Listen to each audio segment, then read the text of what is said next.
आज हम बात करेंगे क्रिप्टो ट्रेडिंग और इंडिकेटर के बारे में और मार्केट की छोटी से छोटी हरकत बता रहे होते हैं। इस वीडियो में हम इनको बारीकी से कवर करने की कोशिश करेंगे, इतना आसान के बच्चों को भी समझ आ जाएगी।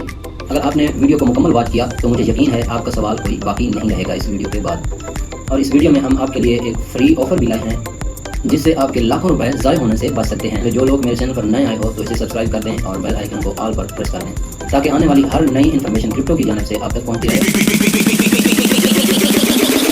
लिखा हुआ है यहाँ पे करते हैं हम क्लिक और RSI को, तो RSI आपने इसे यहाँ पे क्लिक करना है और ये आपके चार्ट पर ओपन हो जाएगा। ये 70 या 80 से ऊपर हो, जैसे कि यहाँ पे आप देख रहे हैं कि ये ओवरबोट होता है जो इसकी कीमत कम हो सकती है। तो यहाँ पे देखें इसकी कितना कीमत कम हुई है, तो इससे हम अंदाज़ा लगा सकते हैं कि तो दोस्तों इस वीडियो में हमने 2 इंडिकेटर को कवर किया, बाकी के इंडिकेटर और एक्सचेंज को हम अगली वीडियो में कवर करेंगे। जब तक आप पूरे इंडिकेटर को अप्लाई करना और उनकी वैल्यू समझ नहीं लेते तो आपने तब तक ट्रेड नहीं खोलनी, वरना आपको लॉस का सामना करना पड़ सकता है। और हम यकम को ट्रेडिंग कोर्स फ्री शुरू करने वाले हैं जिसमें पूरी क्रिप्टो को A to Z तक सिखाया जाएगा बिल्कुल फ्री। और आपने अपनी कीमती राय नीचे कमेंट सेक्शन में जरूर देनी है, अपना रियल नेम भी जरूर मेंशन करना है। और बाकी की मुकम्मल वीडियो मेरे चैनल पर मौजूद है।